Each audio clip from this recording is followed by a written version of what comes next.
Hello, everyone. It's Shane Kanto, your Wasteland reviewer, and welcome to Wasteland Talks, my weekly talk show where I talk about whatever the hell I want, or sometimes what my guests want.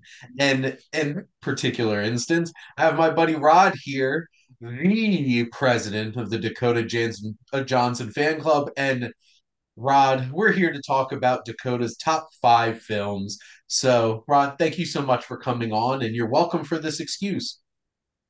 Listen. I think Shane is lying. Shane's lying about this whole story, by the way. Shane came to me. He said, Rod, I want to talk about Dakota Johnson. I want to talk about our top five. I want to get up on a Saturday at 9 o'clock and talk about Dakota Johnson. I said, you know He what, is Shane? Thank you. absolutely right. That's exactly how the story went. But thanks for having me, my friend. It's always good to see you. Absolutely. So how we're gonna do this, Rod's gonna go honorable mentions and five to one. Any ones that I want to add on, and I'll run through my list afterwards. But Rod, let's start with those honorable mentions. Yes. So way back when in 1999, which no, I'm just kidding. I have. I'll just get some ones that just missed the cut. Black Mass Shane is a film that I really enjoyed. Mhm. Uh, The High Note, Shane, which came out during uh, COVID when we're all on lockdown. Yes, Underrated Tracy film. Ellis I feel like Ross. yeah, it didn't get enough love, Shane. I really Uh, enjoyed it. that gave me a whole new appreciation for Tracy Ellis Ross watching Yes. that movie, and for me to be many days old to find out that she's Diana Ross's daughter. Yeah, I just realized that too, Shane. So don't worry. Don't worry. You There you weren't the go. only one. You weren't the only one. The Lost Daughter, Shane, a film which I know had a lot of hype going in, and then people were kind of, I guess, divided on it when it Mhm. finally released. I actually enjoyed that film very much. And actually, Shane, Dakota was even my MVP of that movie. It was Jessie Buckley. I thought she was I love fantastic. Jessie Buckley. She was so good, and she nailed those Olivia Colman mannerisms down to a T. I was impressed. Yep. How to Be Single is sort of like a fun little trashy rom-com, Shane, that I Yeah. really enjoy. Every time I go back and rewatch it, though, I'm still trying to figure out why Allison Bree's in that movie. I don't really know why. She has no business being in that movie, but whatever. And then Shane, it was really tough for my number six, like going back Mhm. and forth between what was gonna be left out, what would be number five. And it was between Peanut Butter Falcon and Am I Okay? Because I Okay. love both of those films so freaking much. Mhm. Right now, Shane, today, and I'm probably gonna hate myself for saying it right now, but today I'm going with Peanut Butter Falcon as my honorable mention. Okay. Yep, I see I already hit myself for doing it because that film, Shane, of all the films we're gonna talk about, is probably the most delightful of the bunch Mhm. and just so warm-hearted and cozy. And such a wonderful trio of actors, and it's just Yeah. it's a delightful kind of comfort film, Shane, that Peanut Butter Falcon is. But And I do love some which I guess professional leads wrestling. wrestling. My still my favorite line in the entire movie. He's like listening to the rules, and Shia LaBeouf's like, all right, listen to me, all this stuff, and then he's like, all right, repeat after me. What was rule number one? Party. He's like, no, Party. that's not. What was the kid's name? Zach. It was Zach. What's his last name? Zach. Shane. Zach I don't something. recall. I have not watched that since they watched it in theaters, but I do own it. Trying to see where it is right up there. I like how Shane, you can of all like the hundreds of thousands of movies you have up there, when you have to look for something like I see it right there. Well, to be I fair, have a it is headache. alphabetical order. So Okay, all right, that's fair. Zach Gottsigan, that's his name. there we I go. He was great. Him and Shia had great chemistry. Dakota was such a wonderful actress to kind of round out that Mhm. trio.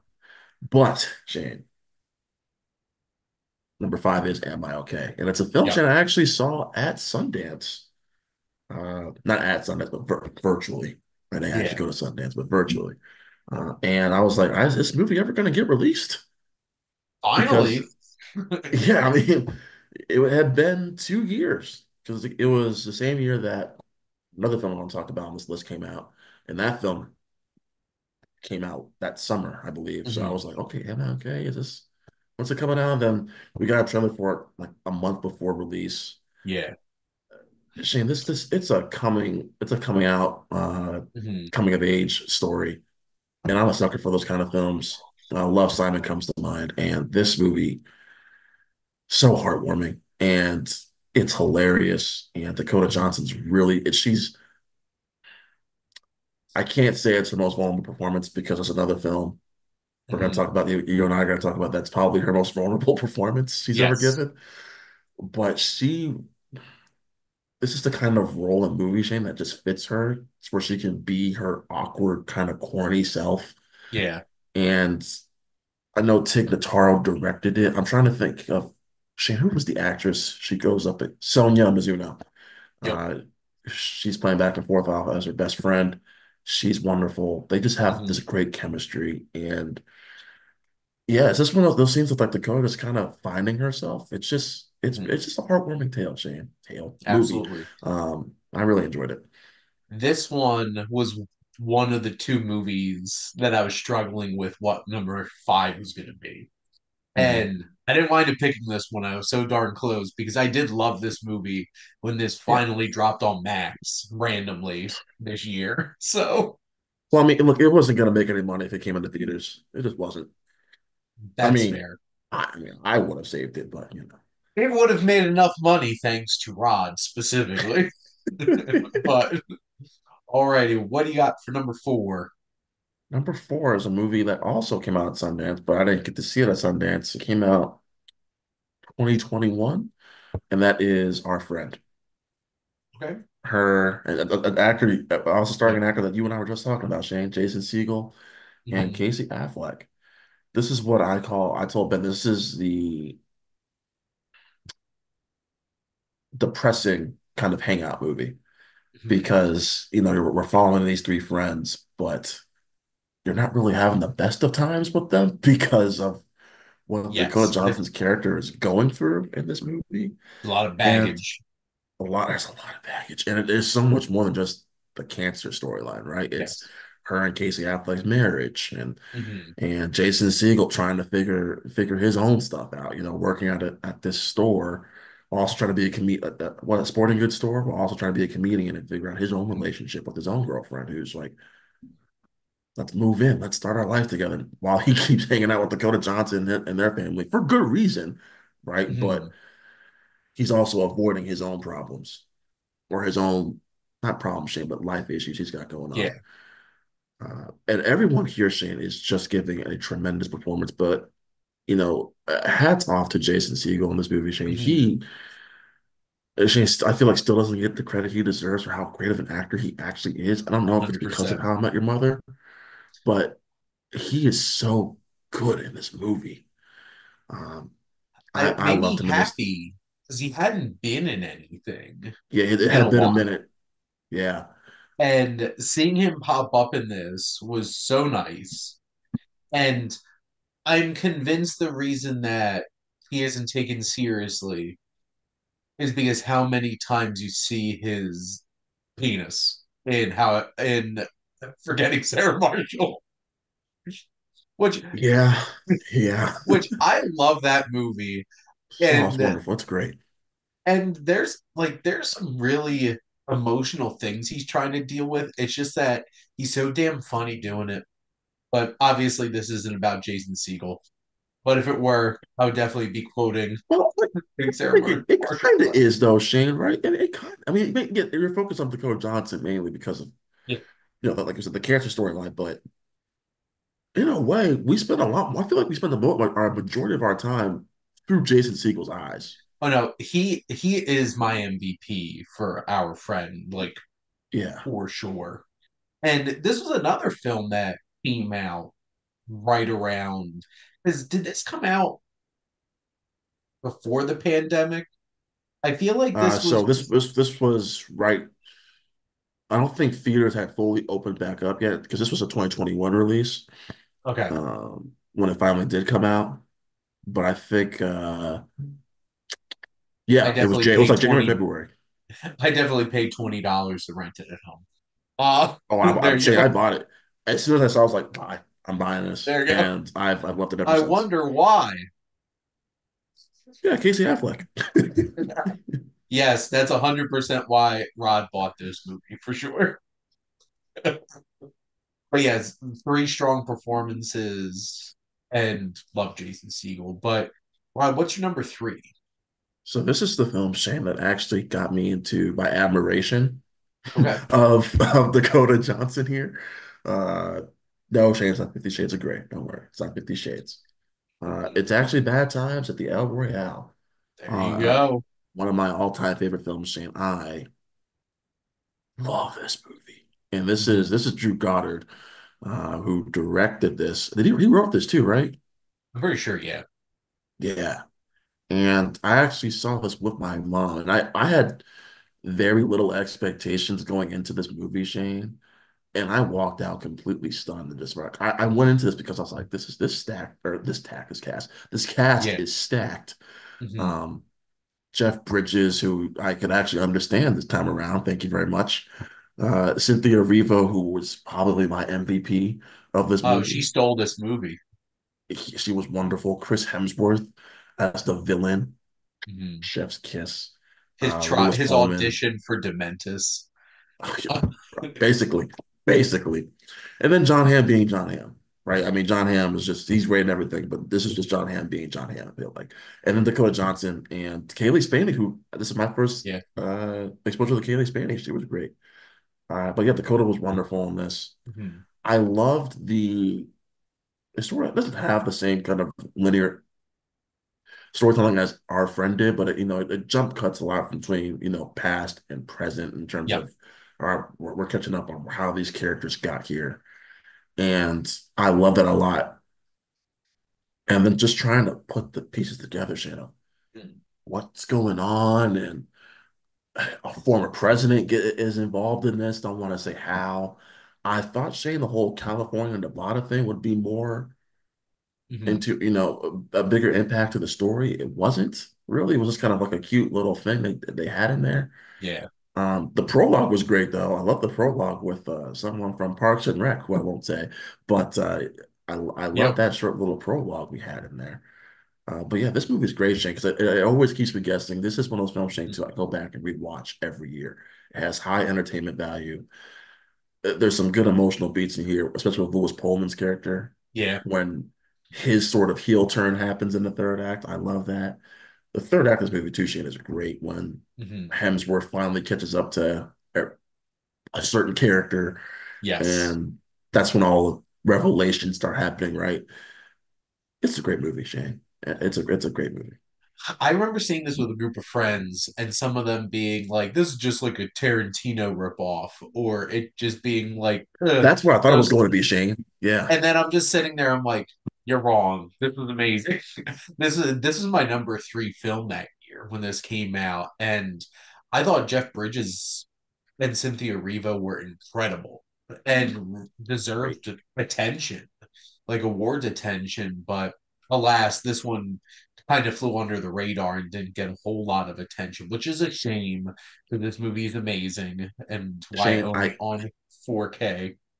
I have the 4K too, Shane. You can make me There cry. you go. Um, had this movie come out in 2020, would have got a lot more buzz. Granted, not a lot of films came out that year, but because Yeah. a lot of stuff was streaming, I feel like Shane, this would have picked up a lot more buzz. It probably would have gotten some awards consideration that year. But Yeah. 2018 was kind of that was the what year was that, Shane? That was a pretty big. Was that the Oh, Green it was Book the year? Rio was the Green Book year, yeah. So there you go. Which I Uh, love Green Book, by the way. I love that movie. which that was Roma too, right? Roma Yeah, and I'm not a big fan of was Roma. I thought Roma was fine. what did I have? I had eighth grade. Eighth grade's up there for me from Oh, that yeah. year. And this was up there. Oh, my number one film of 2018 was Annihilation. Uh, but Shane, I think you're that was a missing a weird film one. about a purple giant collecting jewelry. Okay, I think you're missing the boat on the best film of 2018. But that's fine. That's fine. That's fine. We have a 3 hour episode on our own podcast where we talk about. That's fine. There That's you fine. go. Of course. When you put it that way. You're like, that sounds like a silly movie. And then you realize, oh, he's talking about Infinity War. Well, there you go. There Oh you boy. go. Now, I was paying attention to a different kind of alien movie that's much weirder, which is strange to say, Yes. honestly. But what about your number two? So I feel like Shane, this is the film you and I have talked about a lot this year, and that's Daddy-O. Yep. Hmm. Oh boy. Shane, where do we start with this movie? Dakota Johnson's best performance ever. Bam.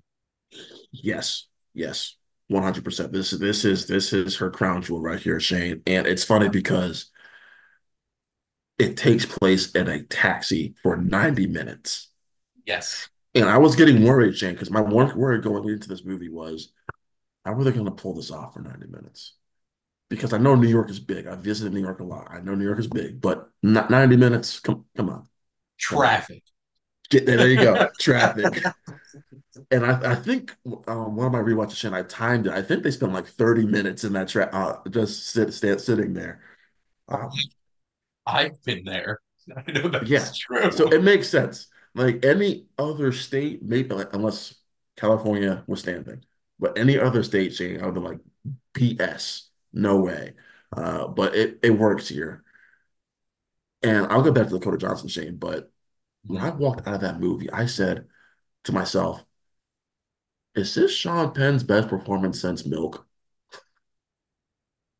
Probably. Like Yeah. that's probably an easy answer, to be honest, because I can't really think of anything that really stands out since 2008, really. And because I was thinking, because I know he was in Licorice Pizza. Well, it wasn't like a big, I don't think it was a big role, right? It wasn't meaty like this, for sure. Right. Um, and then I remember there was that one movie Shane he had that I was really looking forward to. It was that Hitman movie. Uh, Oh, wasn't it just called Hitman? Oh, The Gunman. That's what it was Gunman. called. And that movie ended up being a total snooze fest. So yeah, I mean, I can't say Gangster Squad, Shane. That movie was a total waste of time. Here comes Santa Claus. Yeah, I think this it's definitely is I'm guessing this and maybe like the Tree of Life, probably I forgot he was in Tree of Life. That's right. up there. Yeah. Yeah, because I'm looking through, because to be honest, he hasn't been in a ton since Mhm. 2008.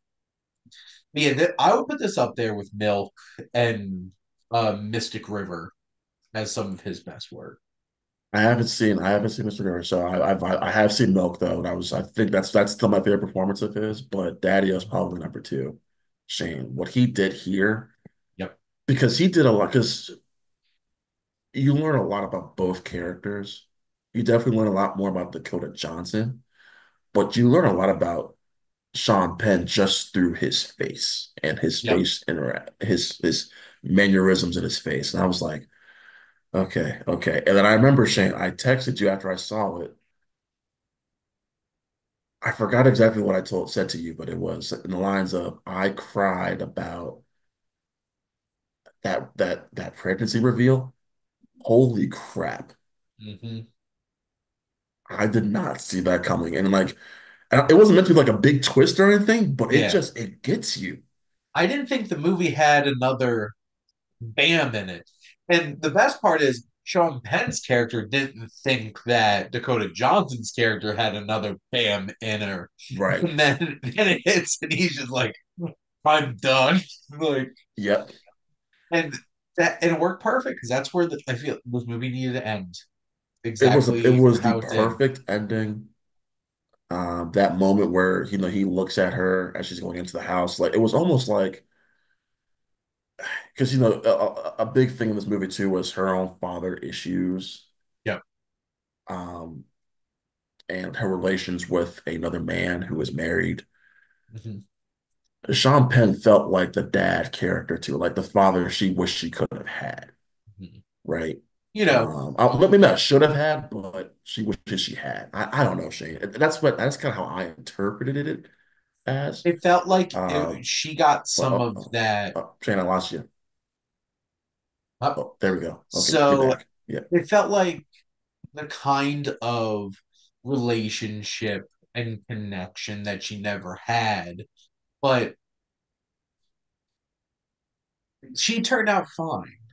And I he think did. she didn't need the father in her life, but this is the kind of like fatherly advice she could use at this point in her life. And that's why it feels like it's like how it ends. Like this could have been like a cheesy, big, like, let's see each other again kind of thing. And Oh, Shane, I would have been so pissed if she would have been like, "Here's my number and everything," but no, she ends up giving him a very generous tip, and then because they're never going to see each other. They're probably never going to see each other again. They're yeah, right. So I love the way it ended because, like you said, it could have ended with the whole, "Here's my number. If I ever need a ride, I'll make sure to give you a call." Like that would have just ruined the entire experience of this yeah, movie.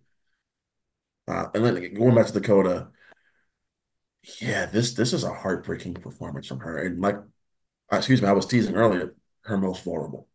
yep. This is her, excuse me, at her most vulnerable. And I don't, I thought I was going to get that from our friend because I think our friend up until this point was some of my favorite performance of hers. Hmm. But this is a different type of performance she's being asked to give here. Much more subtle, not, bombastic, not like big speeches or, like the big breakdown moment. Her big breakdown moment is, of course, the revelation of her pregnancy, but it's still very Yep. quiet, it's very subtle. Hmm. And, the tears coming down her face. And, Shane, I've watched this movie more than I probably should have. It's wonderful, though. It is, because it flies by. Like, it really does fly by. You look at your watch or your phone, I'm like, oh man, this movie's almost over. Damn. Yeah. And after all that, what's number one? Oh, well, you know what number one is, but and maybe not for long, Shane, but it's right now it's still Cha Cha Real Smooth. There you go. Yes. Cha Cha Real Smooth is because it's in that genre which I love, Shane, that slice of uh, life coming of age genre. Probably my second or third favorite genre after comic movies and rom-coms. But I got a real kick out of this, and I don't think I would have loved it as much if I hadn't seen Shithouse first. mhm. Because Cooper Rave did a really great job in his little indie directorial debut with Shithouse. Yeah, And then bigger budget, still a smaller film, but, yeah, gets to work with a lot more acclaimed actors, your Leslie Mann, your Dakota Johnsons, uh, the guy from Everyone Loves Raymond, Shane, why do I keep drawing a oh, blank on? Brad Garrett. Brad Garrett, he doesn't have a lot of scenes, but he steals every scene he's in. He's great. I love Brad But Garrett. Cooper Rave and Dakota Johnson shared Mm, this wonderful chemistry. yeah. And one of my favorite reviews on Letterboxd was, I think I follow this person on Instagram too. I forgot who put it up, but it's like this is what happens when you get attached. Don't get attached, kids. It's like, yep, this is exactly what happens when you get attached. So, but it's funny, like reading that review, but it's not really Mm, what the film is about because like he did get attached, right? But he's Cooper Grave's character is finding out a lot about himself in his 20s, and yeah. it came out that time, Shane, when I was still trying to figure. Well, I can't say still trying to figure stuff out. I still had a little bit of my shit figured out, but Mhm. I'm in that age range of work of when Cooper Ray released this movie of him trying to figure his stuff out. He just graduated college. He's working at that end job at a food court. Trying to figure out relationships, trying to move out from his parents. But has a close relationship with his brother, which does not get talked about enough actually from this movie. Like I love the relationship he has with his brother in this movie. It's really nice and sweet, Mhm. and with his mom. I mean, Leslie Mann is just great in everything, Shane, Yes, from she certainly four-year-old is. virgin to this, you know. And then Dakota Johnson just brings not, I hate to use the term baggage, Shane, but she's got a lot of stuff going on in this movie. From having a daughter too young to having a relationship with a guy who you don't want to root for, but he's actually like not a bad guy. Mm, And you don't think that until the very end of the movie, that scene with Cooper Wraith, when yeah, because he knew exactly what was going on, but he didn't say anything. And until yeah. the end, Cooper Wraith was like, "You're gonna be okay." Right? And I was like, oh, this guy's actually not a jerk after all. I spent like half this movie rooting against this guy. I was like, oh, dang it, he's actually a Like, pretty cool guy. damn this guy. Yeah. And sort of like Daddy O'Shane, they could have done the very cheesy thing of let's end this movie here with I'll Mm, see you soon or give me your number. But no, they had this experience and they both ended up where they belonged. yeah. Right. So, but yeah, it's just this beautiful slice of life movie, Shane, that I've again, we've watched a lot. It's definitely a comfort film for me. Over on Uh, Apple TV Plus. yes. Speaking of which, I need to move that over to Amazon. I keep forgetting to do that, Shane. I still hate that interface. God. Amazon's just sitting there, Thanos. It's like, I'll have all the Infinity Stones, just placing every single streaming channel. Netflix, Disney Plus. I'll have them all. It's just like, I'm a streaming service where people don't even care that I exist. They buy me for shipping. And they're like, and then I'll have every other streaming service. So that's Apple in a nutshell. Um, so for me, I do have so Peanut Butter Falcon would be like a seven. Am I okay wound up just missing my top five. Cha Cha Real Smooth was the one that did wind up taking my five spot. Yes. Because I had to Yes. think about it and I'm like, that one really hit me. And yeah, Cooper Wraith is a really talented dude. And I'm really Yep. looking forward to what he has next. Because between this and Shithouse, he's done some really good work so far. Daddy-O's my number four, which I do say I still think this is her best performance. But since we're doing top five films of hers, now this one is probably the closest thing to a cheat on here because she is in this film, but for like a scene, and that's The Social Network. Which Right. I can I understand left if that you out. didn't include it or not because Yeah. she's not in it a ton, No. and technically she's in this movie, but technically, you know, it'd be like Grand Budapest Hotel's my favorite Bill Murray movie. He's in a scene. It He's in one counts. scene. But the thing is, the strength of The Social Network, despite the fact that like it's not the best choice for this list, it's still such a great film. Now, the one on my list that she is a starring role that you didn't mention, which I might be one of the few people that really love this film, and I know this was very divisive, was Suspiria. I'm gonna say Madam Web. I hate that movie with a fiery passion. Where actually no, I gotta check out of the out of the how many movies I've seen this year from 2024. Let's see. Let's see, Rod. 684. I'm up to 668. Madam Web is I the was so fourth from the close. bottom. I said 684. I was so close. I'll take that win. I will take that win. There you go. You deserve it. But this is the fourth from the bottom. How much I hated Madam Web. My eyes hurt after watching the movie.